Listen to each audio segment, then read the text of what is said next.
Hello student, welcome to you. कक्षा 12 जीव विज्ञान। हम लोग 5वें अध्याय की चर्चा कर रहे हैं और 5वां अध्याय है वंशागति एवं विभिन्नताएं। इस वंशागति एवं विभिन्नताएं के इस वीडियो सेशन में हम लोग चर्चा करने वाले हैं सहलग्नता, लिंकेज की। अब लिंकेज क्या होता है, इसको प्रभावित करने वाले फैक्टर कौन कौन होते हैं, इसकी उपयोगिता कहाँ पे है, इन सारी चीज़ों को जानने के पहले हम लोग एक सेकंड के लिए पिछले वीडियो सेशन की चर्चा करते हैं कि पिछले टॉपिक में हम लोगों ने क्या पढ़ा था। पिछले टॉपिक में हम लोगों ने उत्परिवर्तन के बारे में पढ़ा था, म्यूटेशन के बारे में पढ़ा था, और उस उत्परिवर्तन में ये बताया गया था कि जो जीवों के अंदर होने वाली एकाएक या अचानक एक परिवर्तन होता है उसे उत्परिवर्तन कहा जाता है। और इसकी खोज या इसके म्यूटेशन जो है उत्परिवर्तन शब्द का प्रयोग सबसे पहले ह्यूगो डी व्रीज ने किया था। इसलिए इनके इस सिद्धांत को, इस थियरी को ह्यूगो डी व्रीज का सिद्धांत या उत्परिवर्तनवाद के नाम से जाना जाता है। वहाँ पे हम लोगों ने इस चीज़ पे चर्चा किया था कि ये जो उत्परिवर्तन होता है ये दो तरह का होता है। एक जीन में होने वाला उत्परिवर्तन होता है और एक गुणसूत्र में होने वाला उत्परिवर्तन होता है। इस तरह से जीनी उत्परिवर्तन और गुणसूत्रीय उत्परिवर्तन की चर्चा हम लोगों ने पूरा डिटेल कर लिया था। अब प्रश्न ये आता है कि उत्परिवर्तन से हमें क्या लाभ हैं। तो उत्परिवर्तन से बोर्ड परीक्षा के पॉइंट ऑफ व्यू से अगर देखें तो हम देखते हैं कि वहाँ पे लघुत्तरी सवाल भी पूछे जाते हैं, टिप्पणी पूछी जाती है म्यूटेशन पर, और अति लघुत्तरी सवाल भी उससे पूछे जाते हैं, बहुविकल्पी सवाल पूछे जाते हैं। तो तीनों टाइप के क्वेश्चन वहाँ जो हैं पूछे जाते हैं। Short question, very short question, multiple choice question, ये आपसे पूछे जाते हैं वहाँ पे। तो आज के सेशन में जो हम लोगों को चर्चा करनी है वो चर्चा करनी है सहलग्नता, लिंकेज का। क्या होता है सहलग्नता, लिंकेज क्या होता है, अंग्रेजी में इसे लिंकेज कहा जाता है। देखिए सहलग्नता, अब बात यहाँ पे हम लोग अध्ययन जब करेंगे तो देखते हैं इसकी परिभाषा हम लोग समझेंगे क्या होता है सहलग्नता। दूसरी बात ये होगा ये जो सहलग्नता है इसको प्रभावित करने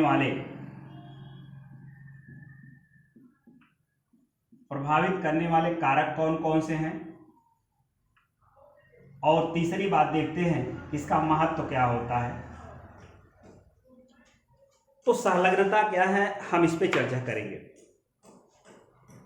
देख रहे हैं कि जो जीन्स होता है वो गुणसूत्रों पर स्थित होता है। जीन्स क्या है, इसके पहले शुरुआत में ही हम लोग इसके बारे में पढ़े हुए हैं कि ये जीन्स क्या है, एक शब्दावली है वंशागत से रिलेटेड, और वो होता क्या है, उसी गुणसूत्र पर पाए जाने वाले तमाम छोटे छोटे खंडों में व्यवस्थित एक ऐसी रचना होती है कि जो माता पिता के जो लक्षण होते हैं उनको धारण करने का काम करता है।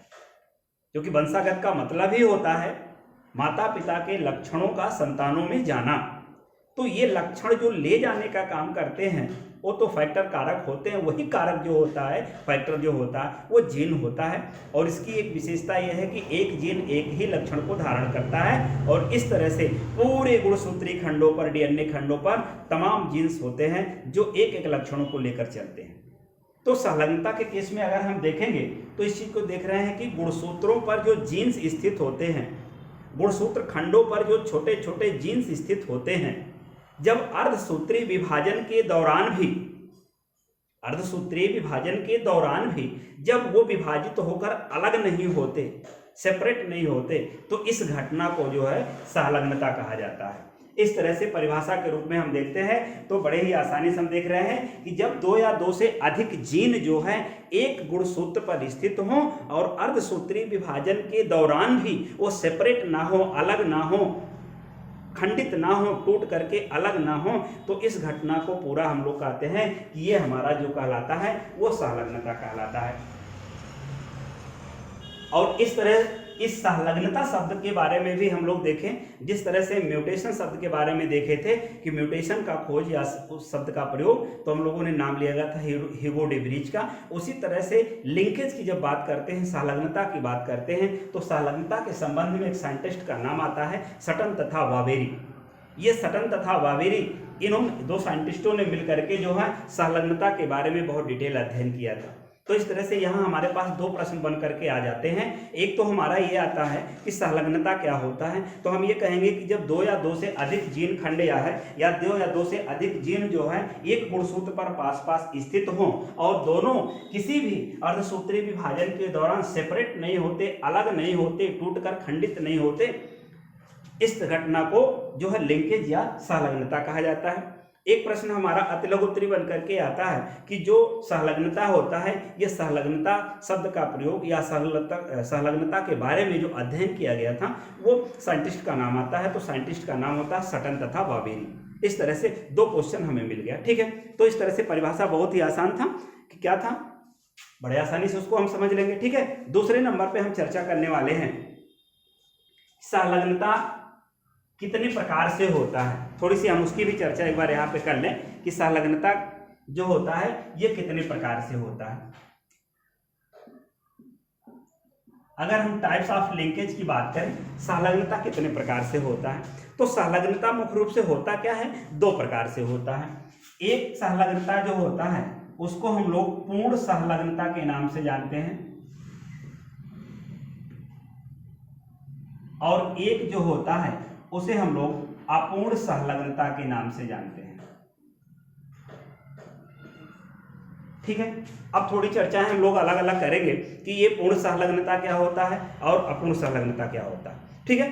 तो पूर्ण संलग्नता और अपूर्ण संलग्नता में बात क्या है कि संलग्नता का मतलब क्या था कि जब दो या दो से अधिक जीन खंड जो है एक गुणसूत्र पर स्थित थे और उनमें होता क्या था कि वो किसी भी सिचुएशन में अर्धसूत्रीय विभाजन के दौरान सेपरेट नहीं हो सकते, अलग नहीं हो सकते, तो इस घटना को कहा गया था कि ये क्या है, आपके पूर्ण संलग्नता है।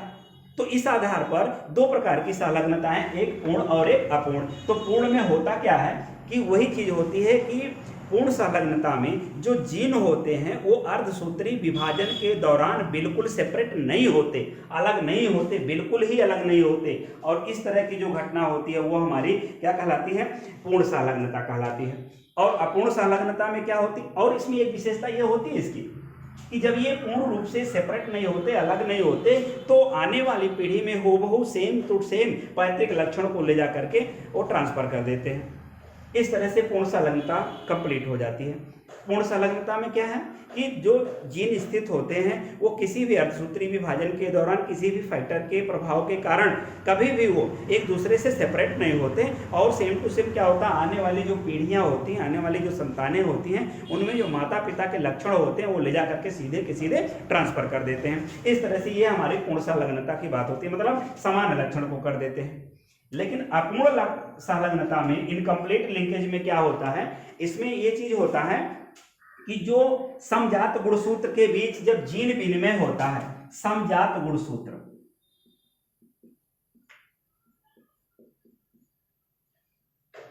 ये नाम सुने होंगे आप लोग, समजात गुणसूत्र, ठीक है। क्योंकि मनुष्य की बात ही स्पेशली करें तो मनुष्य में कुल 23 जोड़ा गुणसूत्र होता है, और इस 23 जोड़े गुणसूत्र में होता क्या है कि जो 22 जोड़ा होता है वो समजात गुणसूत्र होता है।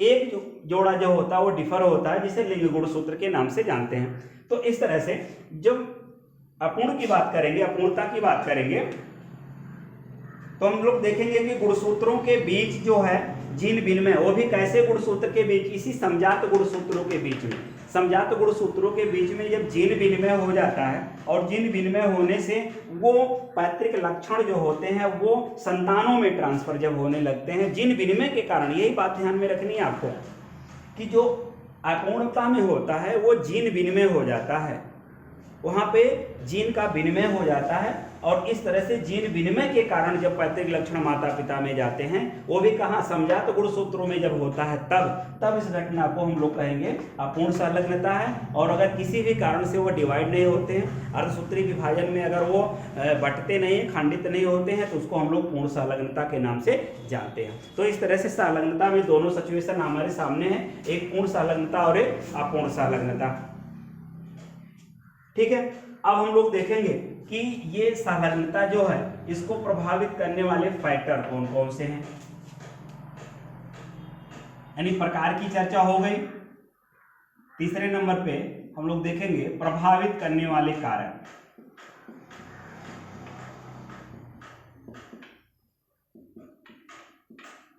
देखिए, प्रभावित करने वाले कारक क्या हैं, मतलब जो संलग्नता होती है वो संलग्नता अर्थात जो जीन खंडित नहीं होते हैं वो किसके कारण ऐसी व्यवस्था होती है कि संलग्नता किसी में कम हो सकती है, किसी में ज़्यादा हो सकती है, किसी में जल्दी हो सकती है, किसी में लेट से देर से हो सकती है। तो उसके लिए कुछ फैक्टर जो है रिस्पॉन्सिबल होंगे, कुछ ऐसे फैक्टर होंगे कि जिनके कारण ऐसा हो जाता है। तो कुछ फैक्टरों की चर्चा करेंगे। सबसे पहले अगर हम चर्चा करेंगे, आयु की चर्चा करें, हम देखते हैं प्रभावित करने वाले कारक में कौन कौन है। आयु होता है, इसके अलावा प्रभावित करने वाले फैक्टर में क्या होता है, गुणसूत्र पे दूरी होती है, क्योंकि गुणसूत्र पर जीन होते हैं तो दूरी होती है। इसके अलावा और कौन से फैक्टर हो सकते हैं, सभी का नाम जान लें, फिर एक एक की चर्चा करेंगे कि अगर दूरी घटती बढ़ती है तो क्या प्रभाव पड़ेगा, आयु अगर कम होता है या ज़्यादा हो जाता है तो क्या प्रभाव पड़ेगा। इसके अलावा अगर हम आयु और दूरी की बात देखें तो ताप का भी सिचुएशन जो होता है इसके ऊपर फॉलो होता है। ताप का क्या प्रभाव पड़ता है लिंकेज के ऊपर, ताप घट गया तब क्या होगा, बढ़ गया तब क्या होगा। इसके अलावा सिचुएशन स्थित की बात होती है कि कहाँ पे खंड स्थित है, इसके ऊपर डिपेंड करता है। तो आइए हम एक एक की चर्चा करते हैं कि क्या प्रभाव पड़ता है किसी संलग्नता के ऊपर, आयु, दूरी, ताप और स्थित का, सिचुएशन का। ठीक है, तो आयु की बात अगर करें तो हम लोग देख रहे हैं कि आयु जो है जैसे जैसे बढ़ती है वैसे वैसे संलग्न जीन जो है उनकी तीव्रता बढ़ जाती है। मतलब क्या है, ये आयु जब बढ़ती है, हम ऐसे कह लें कि आयु बढ़ने पर संलग्न जीनों की तीव्रता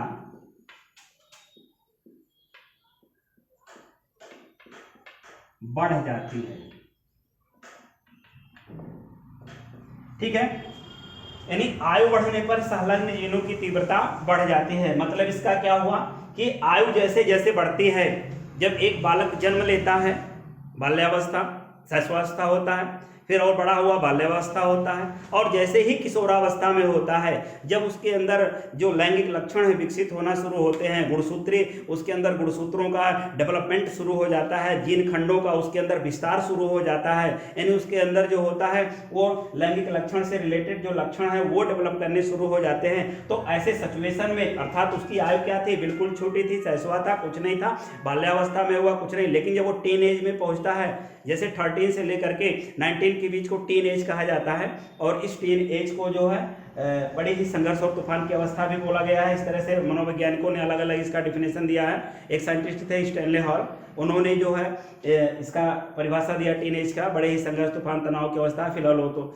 मनोविज्ञान की चर्चा है, लेकिन हम यहाँ पे देखें कि ये आयु क्या है, आयु जैसे जैसे बढ़ती है, जो संलग्न जीन होते हैं अर्थात गुणसूत्रों के ऊपर स्थित पास पास वाले वो जो जीन होते हैं उनकी तीव्रता भी क्या होती है, बढ़ जाती है। मतलब उनकी जीन की जो तीव्रता है वो बढ़ती है। कहने का मतलब हम ऐसे भी कह सकते हैं कि आयु बढ़ता है तो संलग्नता बढ़ती है, या आयु जो होती है वो संलग्नता के अनुक्रमानुपाती होती है। अगर हम लोग देख लें, मतलब वो बढ़ेगा तो वो बढ़ेगा, संलग्न आयु घटेगा तो संलग्नता अपने आप घट जाती है। यही सिचुएशन फिर आती है 40 साल की अवस्था के बाद, जैसे जैसे आयु मतलब उस जो ये संलग्न लक्षण हैं वो लक्षण जब धीरे धीरे कम होने लगते हैं, वहाँ आयु नहीं, आयु तो बढ़ेगा ही बढ़ेगा। भाई 40 साल है तो 42, 45, 44 इस तरह से होगा, लेकिन जब संलग्नता के लक्षण जो घटने लगते हैं तो उसी के साथ साथ पूरा का पूरा जीन का जो संलग्न है की तीव्रता है वो भी क्या होती है, घटने लगती है। तो इस तरह से आयु का क्या प्रभाव पड़ता है, आयु का यही प्रभाव पड़ता है कि आयु बढ़ेगा तो संलग्न जीनों की तीव्रता क्या हो जाएगी, वो बढ़ जाती है। इस तरह से ये आपका पहला कंडीशन फॉलो होता है कि आयु बढ़ती है तो संलग्न जीनों की तीव्रता क्या होती है, वो बढ़ जाती है।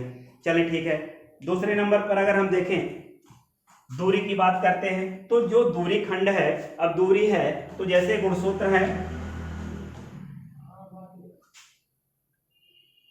अगर गुणसूत्र की हम बात करते हैं तो देखते हैं ये हमारा प्राइमरी कॉन्स्ट्रिक्शन है, ये गुणसूत्र का दूसरा यहाँ पे आकर के यहाँ पे ये होता है, ये प्राइमरी कॉन्स्ट्रिक्शन। गुणसूत्र की संरचना में हम लोग अलग अलग देखे हैं, ये पेल्किल का बाहर संरचना होता है, सेंट्रोमियर होता है, क्रोमोमियर होता है, प्राइमरी कॉन्स्ट्रिक्शन होता है, सेकेंडरी कॉन्स्ट्रिक्शन होता है, फिर उसके बाद सैटेलाइट होता है, वो भी अलग पीछे पीछे हम लोग देख चुके हैं पूरा विस्तृत रूप से। तो अगर हम दूरी की बात करें तो ये जो जीन खंड होते हैं इसी गुणसूत्रों पर स्थित होते हैं। अब ये कितनी दूरी पर स्थित होते हैं, कैसे स्थित होते हैं, इसके अकॉर्डिंग अगर हम संलग्नता को प्रभावित करने वाले फैक्टर में अगर हम दूरी देखेंगे तो दूरी में क्या होता है कि जो दूरी होती है वो प्रभावित इस तरह से कर देती है कि जैसे जैसे दूरी बढ़ेगी, या हम सीधे सीधे कह लें अगर जीन खंड दूर दूर स्थित होते हैं तो उनकी सहलग्नता कम होती है। दूरी बढ़ेगी, सहलग्नता कम होगी, क्योंकि सहलग्नता का मतलब ही होता है कि गुणसूत्रों पर स्थित जो 2 या 2 से अधिक जीन हैं वो अर्धसूत्री विभाजन के दौरान भी सेपरेट नहीं होते, अलग नहीं होते। तो जब दूरी बढ़ेगी इनकी जीनों की तो जाहिर सी बात है कि सहलग्नता अपने आप जो है वो कम हो जाएगी, क्योंकि इनकी लग्नता जो है, सहलग्नता साथ साथ रहने की जो फ्रिक्वेंसी है वो घट जाएगी, कम हो जाएगी। दूर जीन खंड क्या होंगे, सेपरेट होकर के अलग अलग दूर दूर हो जाएंगे। इस तरह से अगर हम दूरी को देखें तो दूरी अगर बढ़ेगी, यानी कहने का मतलब क्या कह सकते हैं कि दूरी बढ़ने पर जो सहलग्नता होती है, सहलग्नता वो अपने आप क्या होती है, कम हो जाती है। क्या होती है, कम हो जाती है। ठीक है, तीसरे नंबर पे अगर हम लोग चर्चा करें तो आपका टेम्परेचर का क्या प्रभाव पड़ता है। टेम्परेचर जाहिर सी बात है एक नॉर्मल टेम्परेचर होगा, उस टेम्परेचर के बाद यदि टेम्परेचर बढ़ता है तब भी प्रभावित होगा और घटता है तब भी प्रभावित होगा। तो इन केस अगर बढ़ने की बात करते हैं, टेम्परेचर अगर बढ़ता है तो सहलग्नता के ऊपर क्या प्रभाव पड़ता है। अगर टेम्परेचर बढ़ गया तो ऐसे सिचुएशन में सहलग्नता क्या होती है, कम हो जाती है। कारण कि जैसे ही टेम्परेचर बढ़ता है ये जीन खंडों के ऊपर क्या होती है, एक दबाव पड़ता है और ये दूरी इनकी थोड़ी सी बढ़ जाती है। इस तरह से अगर देखें तो जब टेम्परेचर जो बढ़ जाता है तो बढ़ने के बाद अपने आप जो सहलग्नता वो क्या होती है, कम हो जाती है। हम ये कह लें कि अगर टेम्परेचर बढ़ता है तो बढ़ने पर जो सहलग्नता होती है वो कम हो जाती है, सहलग्नता क्या होती है, कम हो जाती है। ठीक है, अब हम लोग चर्चा करते हैं लास्ट में चल करके स्थिति की, पोजीशन की, सिचुएशन की क्या प्रभाव पड़ता है। ये तीन हमारे सामने दिख रहे हैं। आय बढ़ता है, सहलग्नता बढ़ जाती है। दूरी बढ़ती है तो सहलग्नता कम हो जाती है। टेम्परेचर बढ़ता है तो सहलग्नता क्या होती है, कम हो जाती है। अब प्रभावित करने वाले फैक्टर में लास्ट फैक्टर की हम लोग चर्चा करेंगे, स्थिति के। और अगर स्थिति में हम लोग देखेंगे कि क्या सिचुएशन पैदा होती है तो हम देखेंगे कि गुणसूत्रों के किनारे पर जो जीन्स स्थित होते हैं उनमें जीन विनिमय कम होता है। जैसे किनारे पर स्थित जीन्स है, जो यहाँ किनारे किनारे पर हैं, इनमें जो जीन विनिमय होता है, विनिमय ये क्या होता है, कम होता है। अब ऐसे सिचुएशन में जब जीन विनिमय कम होगा तो जब जीन विनिमय कम होगा तो यह जीन सहलग्नता क्या होगा, अपने आप प्रदर्शित करेगा। यानी जब जीन विनिमय नहीं होगा, अर्थात जीन सेपरेट नहीं होंगे, जीन अलग अलग नहीं होंगे, तो फिर क्या होगा, सहलग्नता अपने आप बढ़ जाएगी। तो इस तरह से इसके सिचुएशन में अगर हम देखें कि गुणसूत्र के किनारे पर अगर हम बात करते हैं, गुणसूत्र के अगर किनारे पर कोई जीन स्थित है, किनारे पर जीन होने पर सीधा हम कह लें सहलग्नता बढ़ जाती है। सहलग्नता क्या होती है, बढ़ जाती है। तो इस तरह से ये प्रभावित करने वाले फैक्टर थे। कौन कौन से, आयु, दूरी, ताप और स्थिति। ठीक है, तो इस तरह से अब तक हम लोगों को क्या मिला कि जो सहलग्नता है क्या होता है, 2 या 2 से अधिक जीन खंड जब किसी गुणसूत्र पर स्थित होते हैं तो फिर क्या होता है, अर्धसूत्री विभाजन के दौरान भी वो सेपरेट नहीं होते, अलग नहीं होते, खंडित नहीं होते, विखंडित नहीं होते, टूटते नहीं। तो इस पूरी घटना को सहलग्नता कहा जाता है। इसका प्रयोग, इसका शब्द का प्रयोग या इस प्रयोग को सबसे पहले सटन तथा बावेरी नामक साइंटिस्टों ने किया था। और ये कितने प्रकार से थे, 2 प्रकार से थे, एक पूर्ण और एक अपूर्ण में। पूर्ण में क्या होता है कि सेपरेट होते नहीं और पूरे के पूरे लक्षण, पैतृक लक्षण जो है वो माता पिता से संतानों में ट्रांसफर हो जाते हैं, वंशागत हो जाते हैं। और अपूर्ण में क्या होता है कि थोड़ा जीन विनिमय हो जाता है और जीन विनिमय के कारण क्या होता है, नए लक्षण विकसित कभी कभी हो जाते हैं या पूरे के पूरे लक्षण माता पिता से संतानों में नहीं जाते। फिर प्रभावित करने वाले फैक्टर में क्या है, प्रभावित करने वाले फैक्टर में ये 4 फैक्टर आपके सामने दिख रहे हैं। सबसे पहले क्या दिख रहा है, अगर आयु है तो आयु बढ़ने पर सहलग्नता क्या होती है, बढ़ जाती है। दूरी बढ़ने पर सहलग्नता क्या होती है, कम हो जाती है। ताप बढ़ने पर सहलग्नता जो है वो कम हो जाती है। और फिर जो है गुणसूत्र अगर किनारे पर स्थित है तो ऐसे सिचुएशन में भी क्या होती है, सहलग्नता अपने आप क्या होती है, बढ़ जाती है। ठीक है, तो इस तरह से सहलग्नता को प्रभावित करने वाले ये फैक्टर थे। ठीक है, अब हम लोग इस टॉपिक के चौथे और लास्ट सेशन में चलते हैं और ये होगा जो महत्व है, इसका सिग्निफिकेंस है, इंपॉर्टेंस है, क्या है महत्व सहलग्नता का। आखिर सहलग्नता से हमें लाभ क्या है। संलग्नता को अगर हम पढ़ते हैं तो हमें इसके अलावा ये जो है ऊपर के फैक्टर, इनके अलावा, प्रकार के अलावा, परिभाषा के अलावा क्या लाभ हमें होता।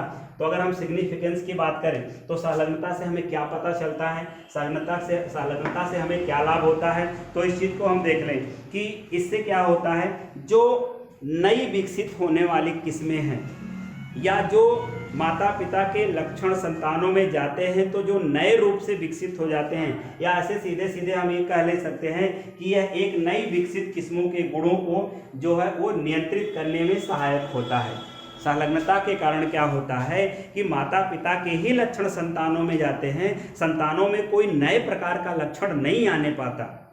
और अगर संलग्नता नहीं होती, जीन डिस्टर्ब हो जाते, अर्धसूत्री विभाजन में जीन बट जाते, तो फिर माता पिता के लक्षण के अलावा संतान में कोई और लक्षण पैदा हो जाता।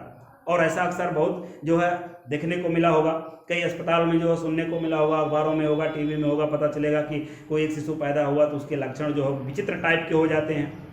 तो इस तरह से वो किसके ऊपर डिपेंड करेगा, इस संलग्नता के ऊपर डिपेंड करेगा। और अगर संलग्नता है, स्थिति उसकी सही है, तो जो नए विकसित किस्म के, जो नए प्रकार के लक्षण संतान में हो रहे हैं वो कंट्रोल होगा।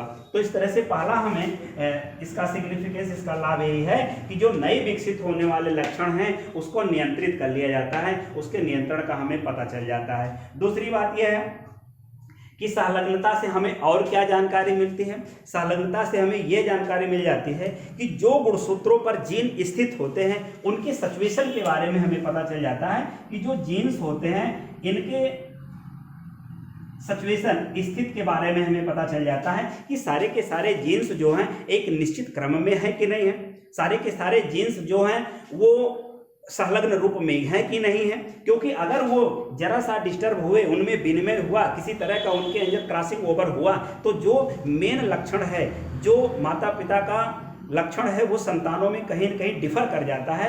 इस घटना को जो अपूर्ण संलग्नता में उदाहरण के रूप में भी हम लोग देखें। तो इस तरह से दो प्रकार का सिग्निफिकेंस हमें सबसे महत्वपूर्ण मिलता है लिंकेज के संबंध में। एक तो बात ये होती है कि हमें जो नए प्रकार के विकसित जो लक्षण मिलते हैं वो लक्षणों के नियंत्रण में हमें सहायता करता है। और दूसरी बात ये होती है कि ये जो सहायता दे दिया, और दूसरी चीज ये है कि गुणसूत्र पर जो जीन पाए जा रहे हैं उन सारे जीनों की सिचुएशन के बारे में बता देता है। तो इस तरह का आज जो हम लोगों ने देखा वो लिंकेज के बारे में था कि लिंकेज क्या होता है, कितने प्रकार का होता है, उसको प्रभावित करने वाले फैक्टर कौन कौन से होते हैं, इसके अलावा जो उसके सिग्निफिकेंस है, महत्व हैं, वो कौन कौन से होते हैं। तो आई होप आप इसको देख लिए होंगे और अच्छी तरह समझ लिए होंगे।